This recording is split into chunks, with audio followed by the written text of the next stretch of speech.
श्री संत गाडगे महाराज विद्यालयातील सर्व विद्यार्थी खुमगाव, बुट्टी, केदार, मामुलवाडी, धाडी, भिलवडी येथून रोज शिक्षणासाठी ये-जा करतात. वारंवार रस्त्याबाबत अडवले होते. आता तर काही जणांकडून जाण्या-येण्याच्या रस्त्यात काटे टाकले जातात. नांदुरा तहसीलच्या प्रांगणातच भरली विद्यार्थ्यांची शाळा. हा प्रकार पाहून काहींची मने सुन्न झाली. स्वातंत्र्यानंतरच्या अमृत महोत्सवानंतरही जर शिक्षण सारख्या मूलभूत अधिकारापासून या रस्त्याच्या त्रासाबद्दल मुलं शाळा सोडत असतील तर ही बाब किती चिंताजनक असावी याची जाणीव आपणास येईल. पावसाळ्यात विद्यार्थ्यांचे होणारे हाल शब्दात मोजता येणार नाही. गेली कित्येक दिवस ते या विवंचनेत आहेत की शाळेत जायचं म्हटलं की या रस्त्यातून वाट काढावी लागते.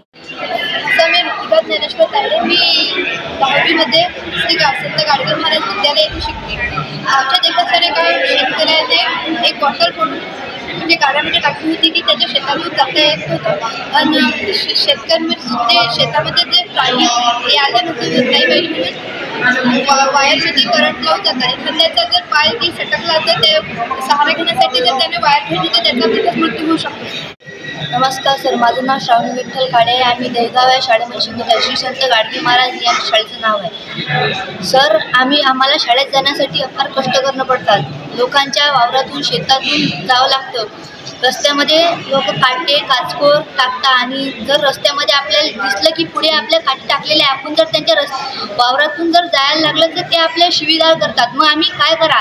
आम्ही रस्त्यामागे लिहिता तर आम्हाला रस्ता द्यायला तयार नाही. या त्रासलेल्या विद्यार्थ्यांनी 30 जून 2025 रोजी नांदुरा तहसीलदार यांना निवेदन दिले आणि असे म्हटले की 4 दिवसांनी न्याय न मिळाल्यास लोकशाही मार्गाने आंदोलन करणार.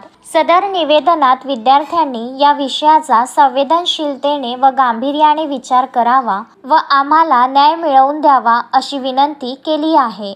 माझं नाव आम्ही दहेगाव येथील श्री गाडगे महाराज विद्यालय शिकतो आणि आमचा प्रॉब्लेम असा आहे की आम्हाला खुमगाव या गावापासून दहेगाव इथपर्यंत म्हणजे आमच्या शाळेपर्यंत जायसाठी रस्ताच नाही आहे सर. आमच्या रस्ता नाही म्हणजे सर तिथे शेतकरी आहे ते शेताच्या शिवारातून झालं पाहिजे सर. आम्हाला ते शेतकरी सर रस्त्यामध्ये त्याचे पीक खराब नाही झालं पाहिजे म्हणजे रस्त्यामध्ये काटे टाकतात सर. ते काटेवरून जाऊन पडते आम्हाला तरी आम्हाला शाळेमध्ये जाणंच पडतं सर. आम्ही शिक्षण हा आमचा मूलभूत अधिकार आहे सर. आणि ते शिक्षणासाठी जर आम्ही एवढं कष्ट घेत असेल तर सर शासनाची जबाबदारी सर आम्हाला रस्ते द्यायची आणि शासनाने आम्हाला रस्ते देणंच पडेल. गौरी कलाट साडे. तर माझा विषय रस्त्याचा आहे.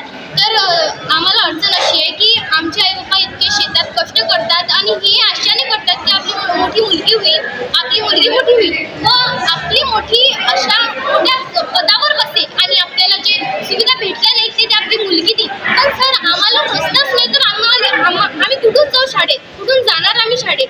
आणि महात्मा ज्योतिराव फुले, सावित्रीबाई फुले यांनी शेण खाऊन आम्हाला शिक्षणाचा मूलभूत हक्क दिला. त्यांनी पण खूप फार कष्ट केले आणि आम्हाला कशी जरी शाळा मिळवली, आम्हाला शिक्षणाचा मूलभूत अधिकार भेटला. पण आता भेटला तर रस्ता नाही आहे सर. आता याच्यासाठी कोण योद्धा असेल की आम्हाला तो रस्ता देईल? सर आम्हाला सुद्धा खूप इच्छा आहे की अशी शाळा शिकावं, मोठ्या पदावर व्हावं, पण आम्हाला कोण देणार सर हे हक्क? तर विनंती करून असं आहे की आम्हाला प्लीज रस्ता द्या. आम्हाला पण अशा मोठ्या पदावर बनायचं आहे, शिकायचं आहे. आमच्या मम्मी पप्पाला आम्हाला जी सुविधा भेटल्या नाही ते द्यायची आहे. पुरुषोत्तम भातुरकर, विदर्भ न्यूज, नांदुरा.